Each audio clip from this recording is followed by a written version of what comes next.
उंबरठ्याची पूजा करताना मनात एकच भावना होती, घर समृद्ध राहावं, नात्यांमध्ये गोडवा राहावं आणि ही संस्कृती आयुष्यात आयुष्याला नवीन दिशा देणारी ठरो.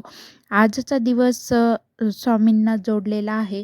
गुरुवार म्हटलं की आपण स्वामी महाराजांचे भक्त आहोत बघा. तर म्हणजे कधी-कधी मोठ्या गोष्टी नाही तर म्हणजे उंबरवठ्याजवळ हात जोडून उभा राहिल्यावर देखील मनात जे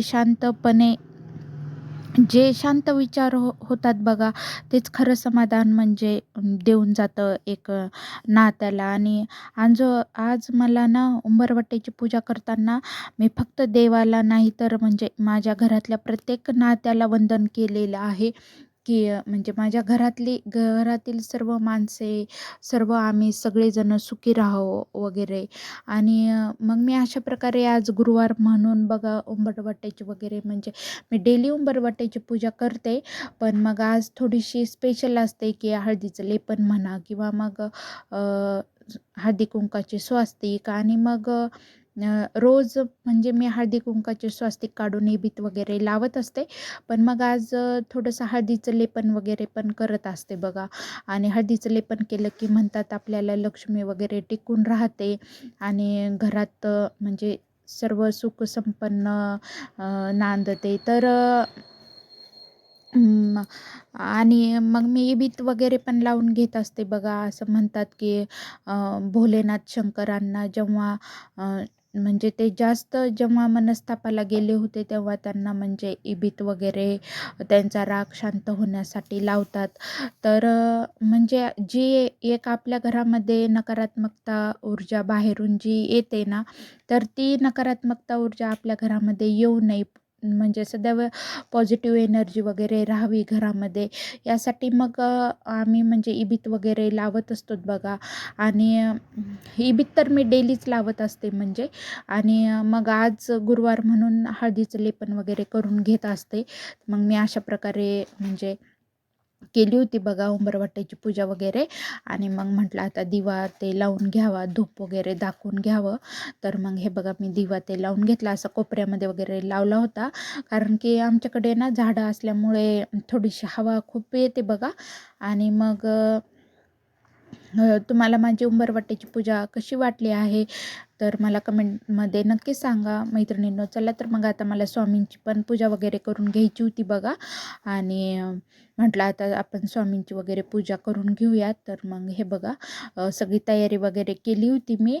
आणि मग आता अशा प्रकारे मग मी म्हणजे स्वस्तिक वगैरे काढून घेत होते च ह्याच्यावरती चौरंगावरती दिवा ते लावण्यासाठी. तर मैत्रिणींनो, माझ्या ना मुलांनी सकाळी देवपूजा वगैरे केली होती बघा.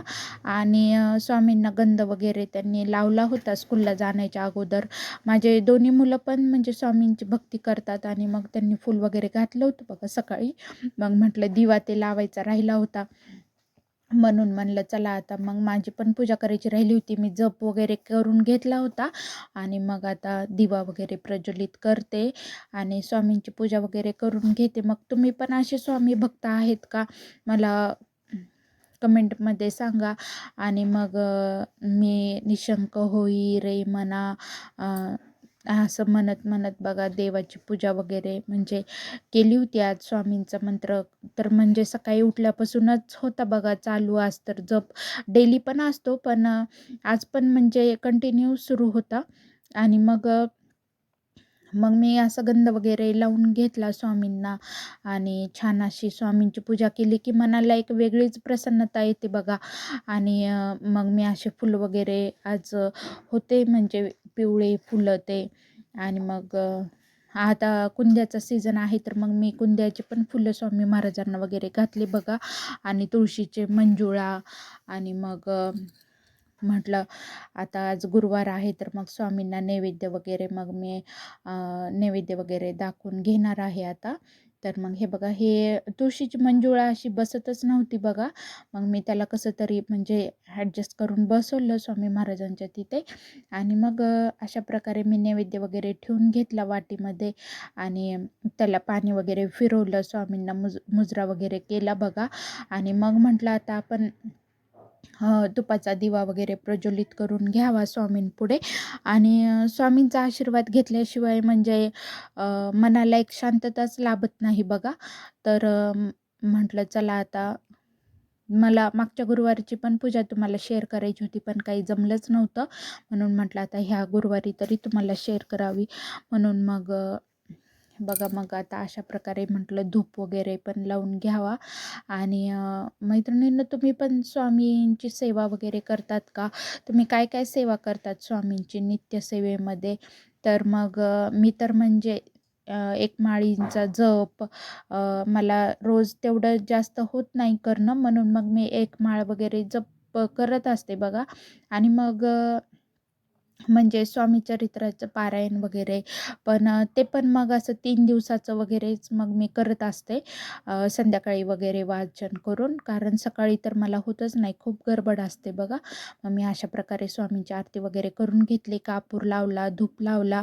आणि मग मैत्रिणींनो, तुम्हाला माझी स्वामींची पूजा वगैरे कशी वाटली? तर मग बघा, तुम्ही पण अशीच पूजा करतात का स्वामींची? आणि मग आता संक्रांत पण होती, तर आता आपल्याला पुढच्या तयारीला पण लागायचं होतं बघा स्वामींच्या. आणि मग आता आज काय तयारी करायची आहे आपल्याला संक्रांतीची? तर पुढे जाऊन नक्की बघा तुम्ही, व्हिडिओला स्किप न करता पुढे जाऊन नक्की बघा. आज काय तयारी आहे ती. तर थोडीशी आम्ही शॉपिंगला वगैरे जाणार होतो आज मैत्रिणी मिळून. तर कशाची शॉपिंग करणार आहे तुम्ही पुढे जाऊन नक्की बघा मैत्रिणी, व्हिडिओला स्किप करू नका मैत्रिणींनो. आणि माझा व्हिडिओ तुम्हाला आवडला असेल, स्वामींची पूजा आवडली असेल, तर मला कमेंट बॉक्समध्ये जरूर सांगा. आणि माझ्या चॅनलला लाईक सबस्क्राईब करायला विसरू नका मैत्रिणींनो. चला तर मग बघूयात पुढे.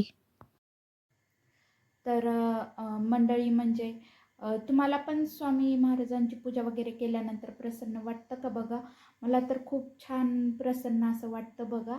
आणि माझ्या मनाला एक वेगळीच एनर्जी येते, पॉझिटिव्हिटी येते.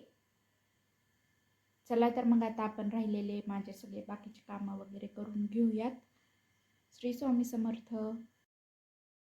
तर का नाही, मग माझी अशी स्वामींची पूजा वगैरे झाल्यानंतर नित्य देवाची पूजा वगैरे पण मग मी करून घेतली होती बघा. आणि ह्या सगळ्यातून एकच प्रार्थना होती की घरात नेहमी गोडवा राहावो, मनात कृतज्ञता राहावो आणि आयुष्य थोडंसं हलकं व्हावं. घरातील नित्य देवपूजा, स्वयंपाकघरात आता आपण वळलेलो आहोत बघा.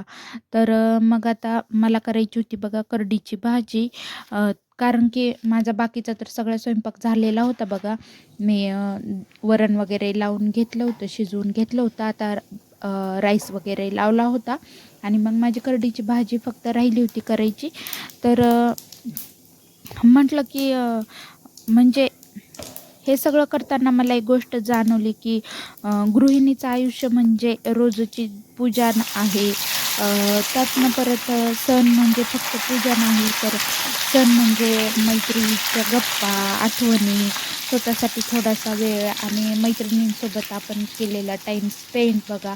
तर मग आज आमच्या म्हणजे व्हिडिओमध्ये थोडंफार तसंच काही आहे मैत्रिणींनो. तर तुमचं पण म्हणजे गृहिणीच्या आयुष्यातून तुम्ही पण मैत्रिणीच्या नात्याकडे वळतात का बघा. तर आज आम्ही म्हणजे थोडंसं मैत्रिणी थोडंसं बाहेर जाणार होतो म्हणजे शॉपिंगला वगैरे. तर आपण काय शॉपिंग करणार आहोत, आता संक्रांत जवळ आलेली आहे विशेष म्हणजे. आणि मग संक्रांतीची काय शॉपिंग असते ना आपली, तर हे बघूयात आपण. तर मैत्रिणींनो, करडीची भाजी ही तर फक्त म्हणजे हिवाळ्यामध्येच भेटते बघा. आणि ही खाल्लेली छान असते म्हणतात, म्हणजे करडीचं ऑइल वगैरे पण आपण यूज करतो ना स्वयंपाकामध्ये वगैरे. तर मग ह्या भाजीला पण असं म्हणतात की ह्याच्यामध्ये पण ऑइल असतं करडीच्या भाजीमध्ये. आणि ते हिवाळ्यामध्ये म्हणजे जे आपली कोरडी वगैरे स्किन होते ना, तर ती स्किन होत नाही म्हणून कोरडी. त्याच्यामुळं ह्या दिवसामध्ये करडीची भाजी खाल्लेली छान असते आपल्या स्किनसाठी ते, आणि आपली स्किन पण हेल्दी राहते बघा. तशा तर म्हणजे सगळ्याच हिरवे पालेभाज्या खाल्लेल्या ह्या शरीरासाठी गुणकारीच असतात. पण म्हणजे करडीची भाजी एक अशी आहे की त्यामध्ये म्हणजे तेल सुटतं बघा त्याचा आपोआप. तुम्ही जेव्हा त्याला असं भाजतात ना तेलामध्ये वगैरे, तर त्याचं म्हणजे ॲटोमॅटिक तेल सुटतं करडीच्या भाजीचं. त्यामुळं करडीची भाजी ही ह्या दिवसामध्ये खाल्ली जाते बघा. आणि तुम्ही ही करडीची भाजीची रेसिपी म्हणजे नक्की ट्राय करून बघा, तुम्हाला आवडेल मैत्रिणींनो. आणि मग आता अशा प्रकारे माझं म्हणजे चालू होतं बघा आपलं डेली रुटीन.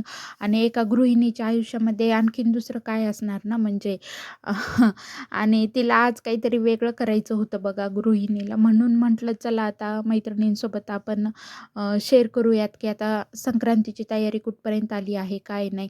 तर तुमची कुठपर्यंत आलेली आहे मैत्रिणींनो तयारी संक्रांतीची. तर मग माझी तर म्हणजे आता साडीपर्यंत वगैरे आलेली आहे बघा. आणि मग आता आज आम्हाला साडी म्हणजे मैत्रिणी मिळून आम्ही आज जाणार होतो साड्या आणायला. तर मग आता कोणती घ्यायची, कशी घ्यायची, सगळं म्हणजे कन्फ्युजनच होतं बघा एक प्रकारचं.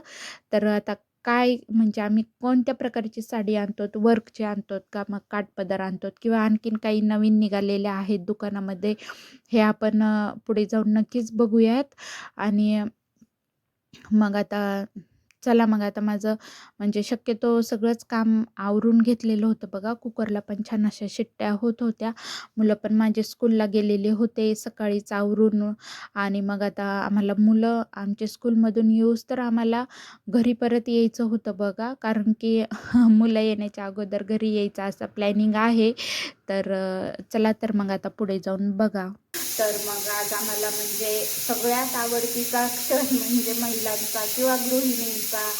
तर आम्हाला जायचं होतं बघा साड्या पाहण्यासाठी. तर मग व्हिडिओला स्किप न करता तुम्ही पुढे नक्की बघा कशा साड्या घेणार आहे काय नाही. आणि मग चला तर मग आता मी पण रेडी होते आणि आपण जाऊयात साड्या वगैरे पाहण्यासाठी. आणि आम्ही पण कोणत्या साड्या घेतो हे पण तुम्ही व्हिडिओला शेवटपर्यंत नक्की बघा की आम्ही कुठल्या साड्या आणल्या आहेत काय नाही संक्रांत स्पेशल म्हणून. चला तर मग ती बघू कलर किती रेट आहे ह्याचा. 450 ह्याचा. हे पण 450.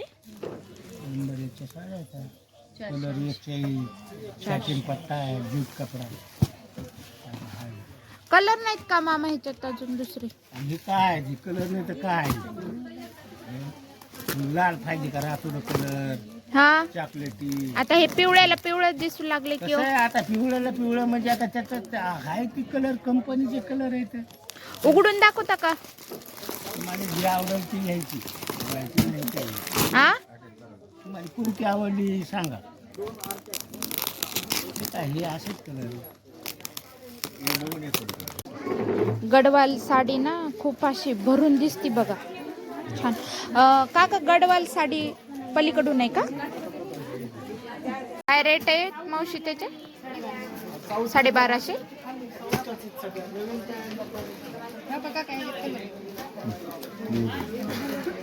कोणते कोणते कलर आहेत.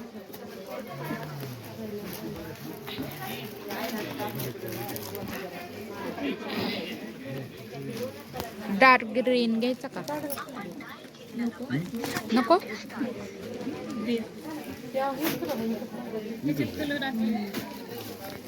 मला तर गडवालच आवडायलेत बघा. गडवालच घेऊ वाटायलेत मला तर. फार भारी दिसतात घातल्यावर. भारदस्त दिसतंय माणूस माहितीये का. त्यातनं फक्त थोडी मोठी बॉर्डर असावी. त्याच्यातून मोठी बॉर्डर असलेल्या नाही आहेत का थोडे अशा. एवढी बॉर्डर असती बघा चॉकलेटी, त्याला ग्रीन कलरचे काट. हा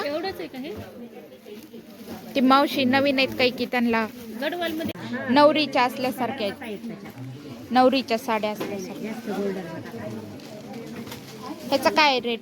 ती टिश्यू मध्ये आहे का. टिश्यू मध्ये आहे.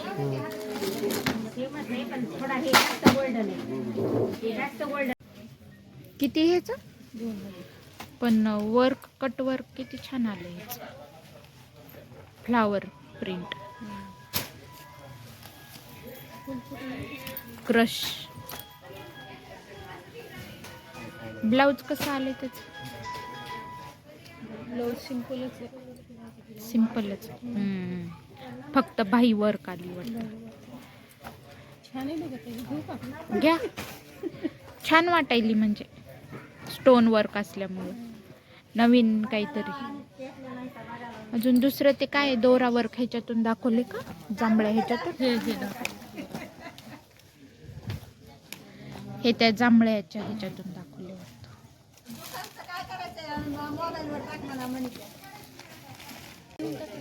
नाही ना त्याला मॅचिंग इथं का नाही भेटत. एवढी संक्रांत आहे पण काय करणार ना शेवट.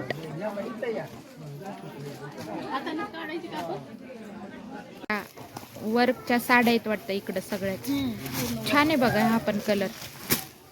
तुम्हाला छान दिसेल. पण माझ्याकडे ह्या कलरच्या 2-3 साड्या झाल्या. तो मला ना हा पण आवडला. हे घ्या ना, तो पण छान. आणि हे पण आवडलं पीस. हे तर खूप आवडला. घेऊन टाका. पण आता कोणता घ्यावा कन्फ्यूज होऊ लागलेला आहे नेमकं. बघूयात कोणता तरी घेऊयात का नाही. मैत्रिणींनो माझी आणि माझ्या मैत्रिणीची अशी शॉपिंग चालू होती बघा. शेवट आम्ही दोघीजण इतक्या कन्फ्यूज झालो होतो ना की कोणती साडी घ्यायची आहे. तर मग तुम्ही माझा उद्याचा ब्लॉग बघा, कारण की आमची आणखीन शॉपिंगच झाली नव्हती की कुठली साडी घ्यायची काय नाही. आणि नुसतं कन्फ्युजन होत होतं बघा. साड्या तर इतक्या छान सुंदर होत्या, डोळ्यापुढून काही हटतच नव्हत्या. ही घ्यावी का ती घ्यावी. म्हणजे दोघींचं पण आमचं असंच सुरू होतं बघा, काठपदरमध्ये घ्यायचं का वर्कमध्ये घ्यायची. तर मग मी तुम्हाला म्हणजे ह्या ब्लॉगमध्ये शेअर नाही करू शकले की आम्ही कोणत्या साड्या आणल्या आहेत किंवा कुठली साडी सिलेक्ट केली आहे ते. म्हणून सर्व साड्या खूप छान होत्या. चला तर मग भेटूयात उद्याच्या ब्लॉगमध्ये.